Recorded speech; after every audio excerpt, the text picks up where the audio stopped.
I am not the things my family did. I am not the voices in my head. I am not the pieces of the brokenness inside.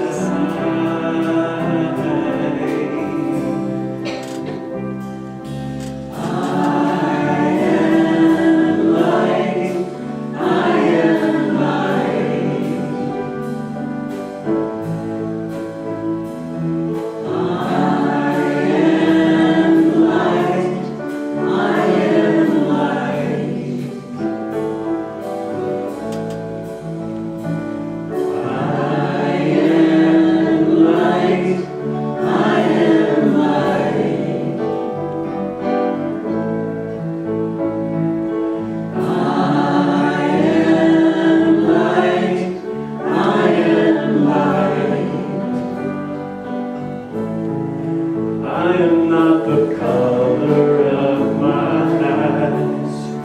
I am not the skin on the outside. I am not my age, my race, my soul inside is all light.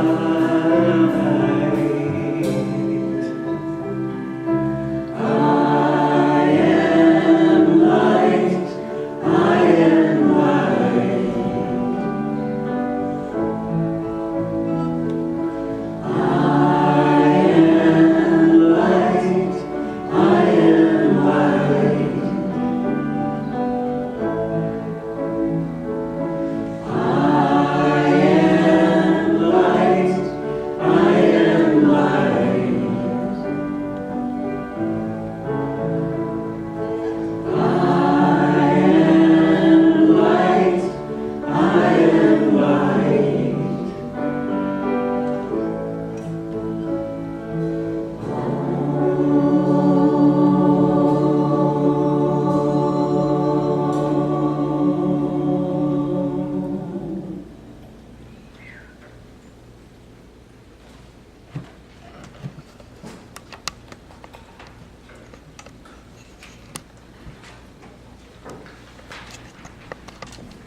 I invite us all to take 3 conscious, healing, deep breaths.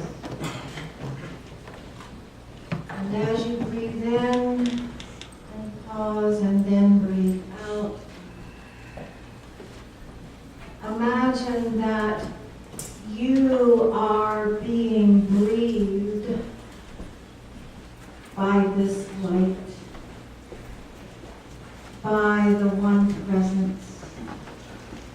We are being breathed by the creative energy of the multiverses. We are being breathed by the same creative presence that put the universes into place. Light moves through us and as us. We are the light. I invite you to whisper 3 times with your hand on your heart. I am light. I am light. I am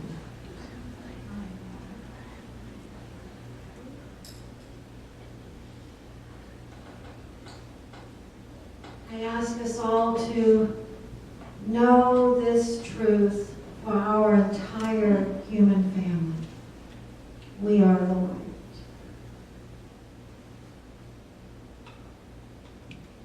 In the midst of our misunderstandings, in the midst of making war and making peace, in the midst of sorting out the dilemmas of our world, in the midst of being a refugee or having a place that we call home and community, and for all of us who have a sense of place in the world, and for all of us who feel we've lost our way. once again breathe into this divine idea. We are the light. We are the light even when we're struggling with body pain or emotional pain. We are the light even when our religions fight. We are the light even when our families fight. We are the light even when our politicians and world leaders fight. We are the light even when corporate leaders make decisions that are not the best for our world. We are light. We remember this for our entire human family. All of creation is waiting for us to know who we are. All of creation, the waters, the mountains, the four-leggeds, the winged ones, all of creation waits for us to remember. As we take a few moments of silence, I invite us all to prayerfully ponder this divine idea that we are the light.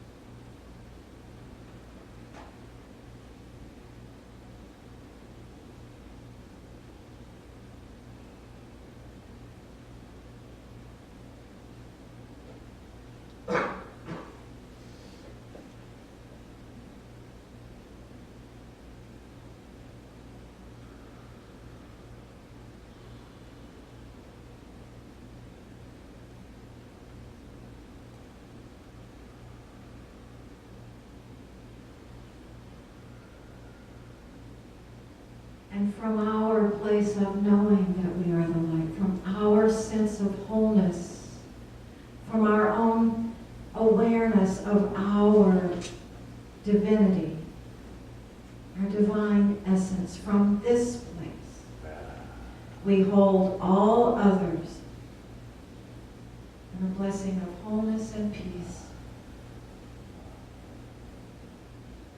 All those we're holding in our hearts, near and far. We give thanks in the name and in the light that lives within each one of us and lives as us. And we say, so it is, and so we let it be. Namaste.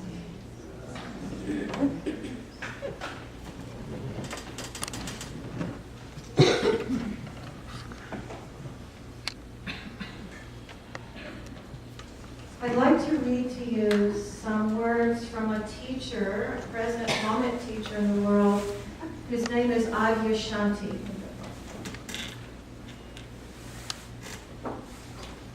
What we see is not the most important. Could dust rise without the invisible hand of the wind? Could a fan turn without any current? Could lungs breathe without breath? Tell me, what is the shape of love? How much does faith weigh? How much does joy weigh when held in the palm of your hand? Can you catch the spirit of life in a jar? All things seen depend upon the unseen. All sounds depend upon silence. All things felt depend on what is not felt. Can you catch the spirit of life in a jar? How much does faith weigh? We talk about a lot of different ideas here, and a lot of what we talk about, the essence of the concept, cannot be seen. And that's the way the early Bible writers talked about faith. Something we can't see, and yet it's the substance of all things seen. I imagine my Creator, and possibly yours too, I imagine that my Creator might have had a moment of thinking, I wonder if I can pull this off. The divine idea of issuing forth light energy into the world so that it manifested in form as multiverses, planets, light, comets, bodies, water, oceans, every life form that we can imagine. And it started as a little mustard seed point of light.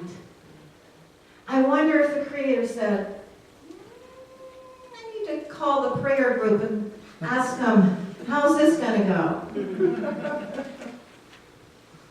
How many of us have a divine idea or a divine dream, and it remains within us because we haven't yet enlightened it to move forth from us and manifest in the world. And of course, it's all about right timing. Having the faith that there's something within you that the expression of which is only unique to you, and the world is blessed because you take the risk to express it. How many of us know that? How many of us know that you have a part of the puzzle to add to the story of awakening?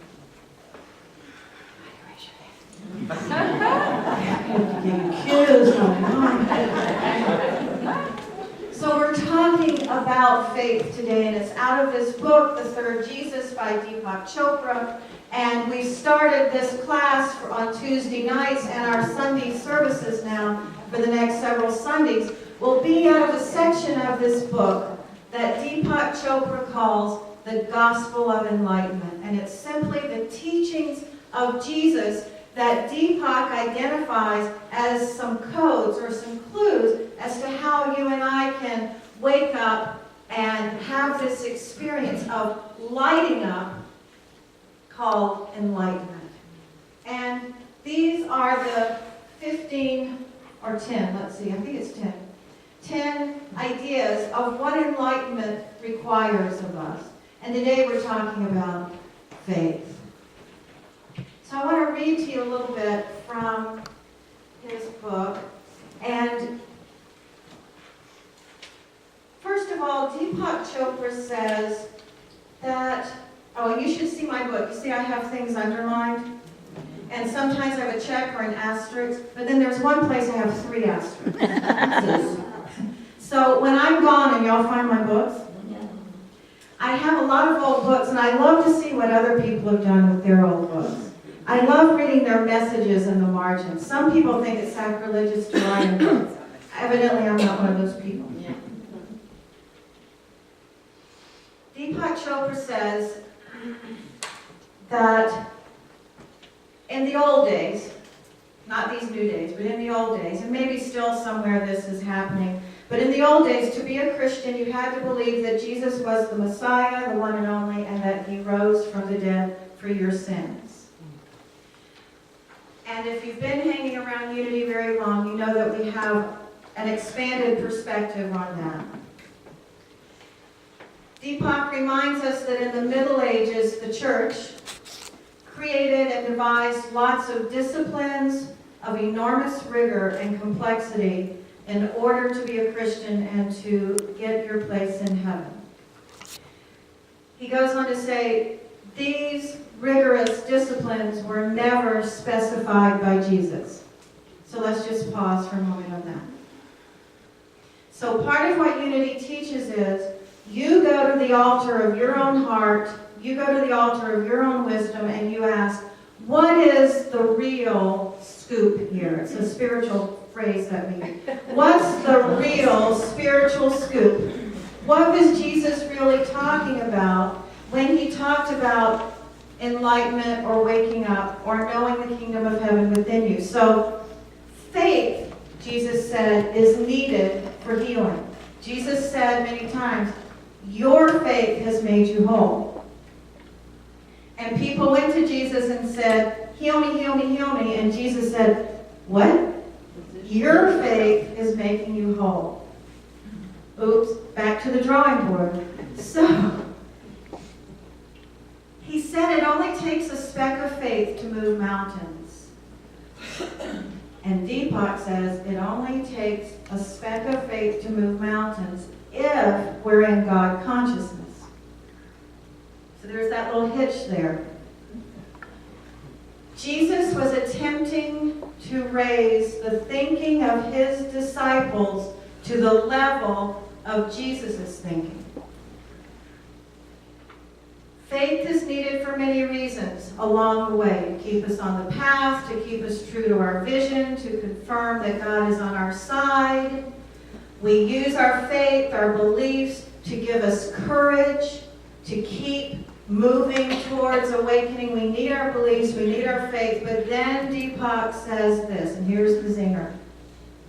But in the end, after all the studies, all the disciplines, all the spiritual practice, in the end, miracles dawn when faith in God, wait for it, becomes faith in yourself. Amen.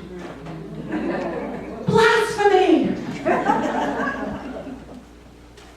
In the end, faith in God becomes faith in ourselves. How can that be?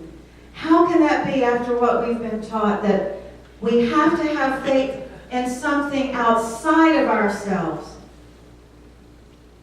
And unity, or New Thought people, thousands of years they've been around, but now there's a movement called New Thought, and that's what we're a part of. But the idea that what we're seeking is already within us, to have faith in the divine creative presence of who we are. We had a prayer training here yesterday, and we partnered up and we looked into each other's eyes and we said, I am divine. I am divine. I am divine. It was hard for some of us to do that because we've been taught that we are not divine. So take a deep breath, and anybody who ever said anything to you that indicated you were anything less than the beautiful light of the world, breathe into the blessing of them wherever they are. Blessing all those who told us we were anything less than beautiful and magnificent and remarkable. It is doubtful that they were ever told that either. So, where do we begin to break the old pattern of seeing ourselves as anything less than the light of the world? Where does that begin? When does that happen? How many centuries and millenniums do we go before we remember who we are?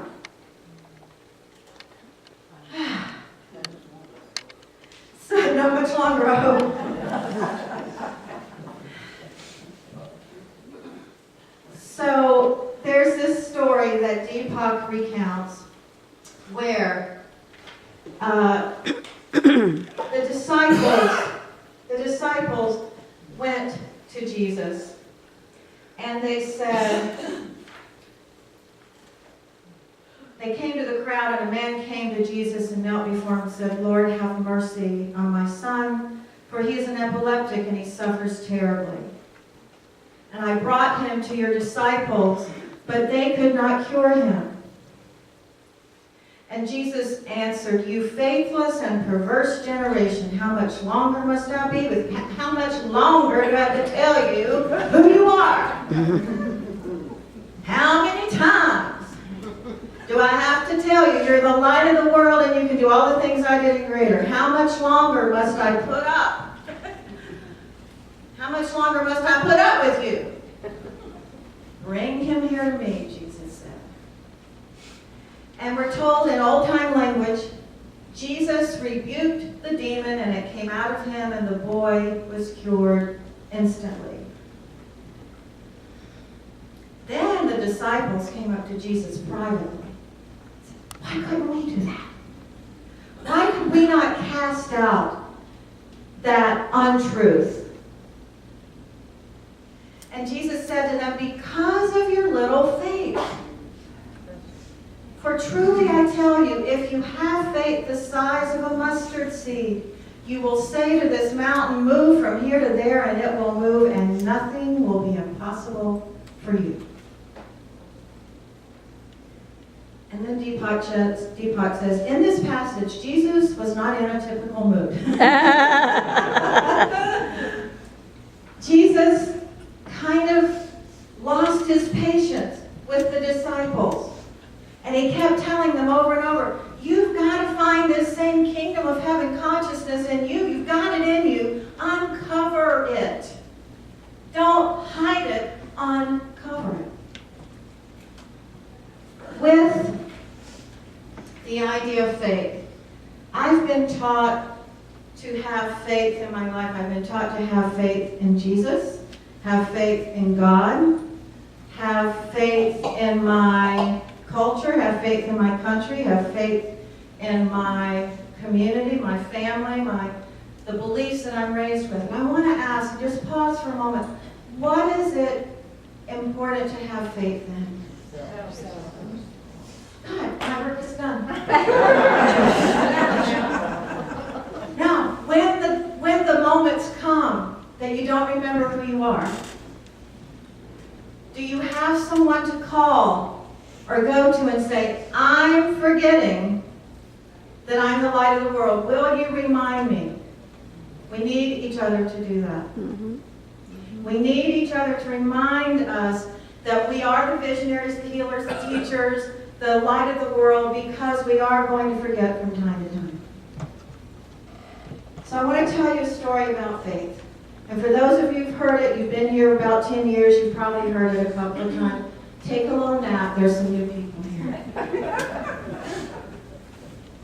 Many years ago, I was in the Berkshires at the Healing Light Center with Jean and Eva Graff. For those of you who may have known them from New York, wonderful healers, wonderful community. And we were at a conference at the Healing Light Center, and it was a conference for healers. So we were all rather proud of ourselves being in this conference of healers. And it was wonderful, it was fabulous, it was lovely. And then one night about 2 a.m.,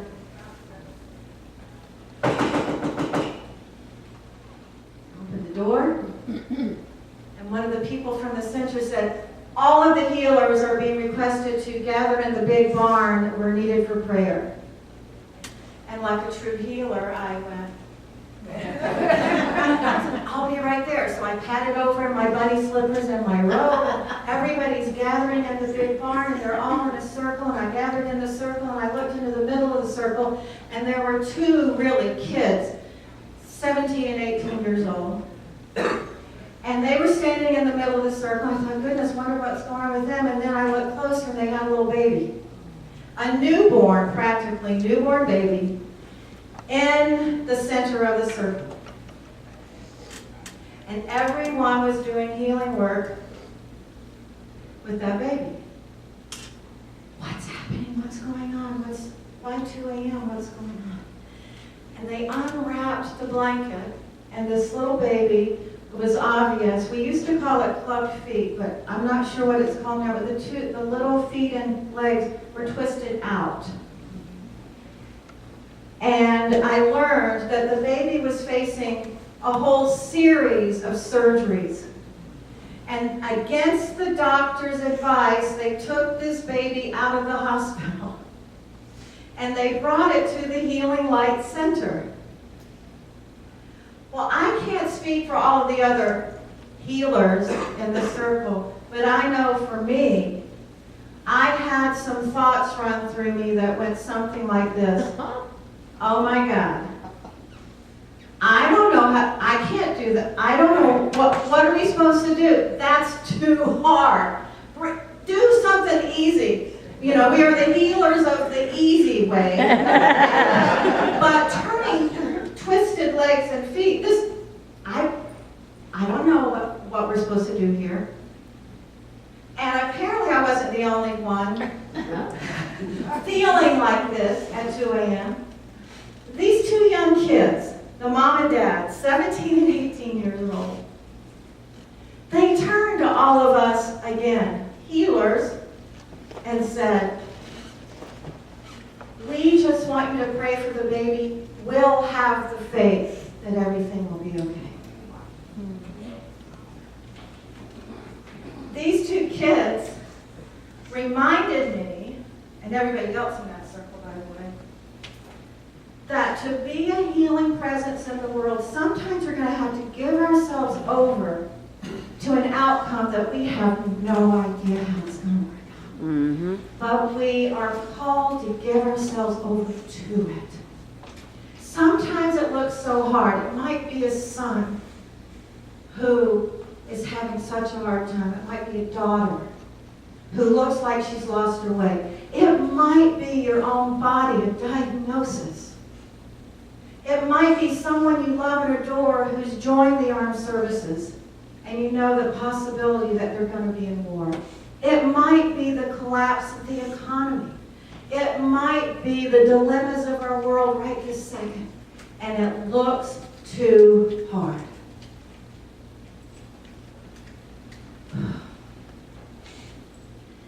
We did back then what we used to call praying through. We prayed all night long. We took turns praying. We go to the bathroom, we go have a snack, we come back. We prayed all night long and into the next day. And we watched that baby's legs and feet turn. Not all the way, but we watched them turn. And I wasn't there to see it, but over a period of 6 weeks, I am told that baby never had to have surgery. Now, was that my faith that made it happen? We all agreed with that young mom and dad that it was possible, but we didn't do it until they said, you guys just do what you do. We'll have the faith to see our baby whole. Mm-hmm. And they became the ones who reminded us, you know, you can read all the books, you can say all the words, you can memorize all the prayers, but unless you're willing to take the action to move into the energy, we can't see miracles.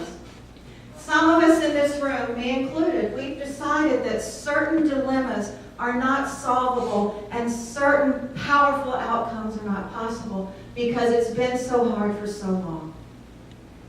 Let's take a deep breath. Are we willing to see it turn? Yes. Yes. I'm going to ask one more time. I want to hear it louder. Are we willing to see it turn? Yes. Yes. It only takes a tiny seed for big visions to grow. That's a mustard seed, bush or tree, started from a tiny seed. I want us to leave this room today with a bigger opening of our heart, that whatever we're holding that feels impossible, we don't know how in God's name it's going to unfold in a good and remarkable way. I'm going to ask us to have the faith to step into the circle of healers, of visionaries, and watch the turning. We watched that baby's legs and feet turn. It never had to have surgery. Do you know how remarkable that is? Mm-hmm. But you see, the dilemmas in the world seem even harder to me now than that. That seems easy now compared to some of the things you and I, our world, our species, has to figure out. And I'm going to step into the circle. I'm going to step into that circle to have the faith that whether I can figure it out or not, remarkable outcomes are there for us. Mm-hmm. So I also have faith in the world because of little kids like this. Oh, stop. Stop right now. Okay, I'm going to turn this light down. Some of you have seen this. This is on Facebook. And it's a little girl who's telling her mother, we have to find a better way for you and Dad to be friends. You know, we've got to make this work, Mom. And so I want you to take a deep breath, and from the little voice of a tiny child, This is our future. This is a part of what our future holds. Little spiritual leaders like this. Someone else than me. Mom, are you ready to be his friend? Yes.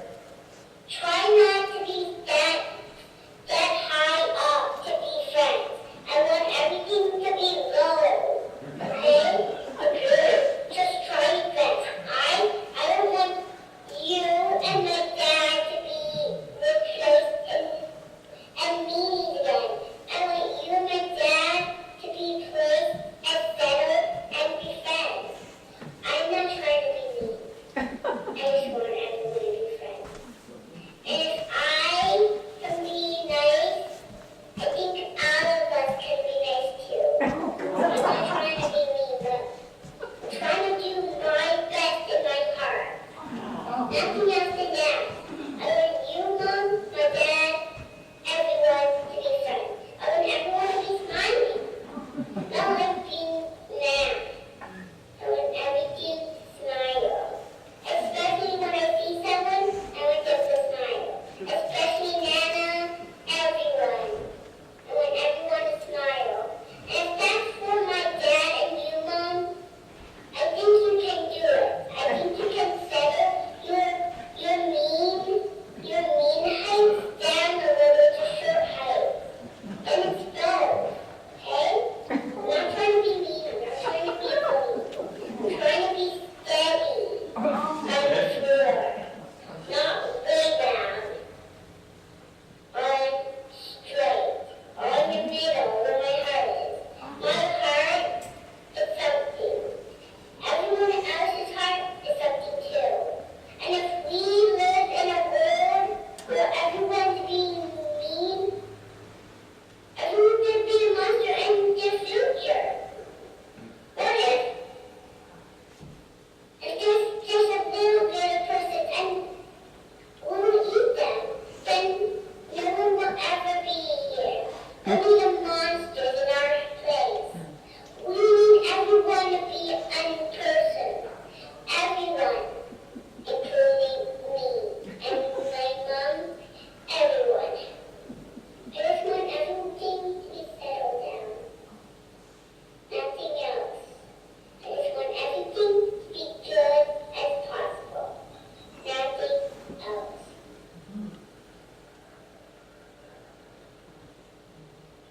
Thank you, Kevin. Everything we need to do. I love you. I love you too. Everybody go, oh. So if you couldn't understand all the words, she said, don't put your feelings way up here, don't put them way down here. Just from your heart, from the middle place. That's Buddhism, the middle path, the place of the heart. I just want everyone to be happy and to be nice. I'm not trying to be mean, I'm not trying to be a bully. I just want everyone to be friends. This is a future spiritual leader of the world. And she's got it she looks like she's about 5 or 6. You and I occasionally forget.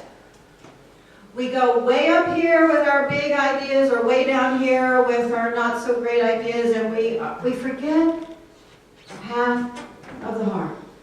And for me, I simply have to remember that there are incredible outcomes available. I just don't know what they all are, but I have to step into the place of faith to make myself available to them. I have to step out of, well, it's always been this way, and this is the only way it's ever going to be because it's never been any different. I got to step out of that into faith. Anybody want to go there with me? I'm there. Namaste.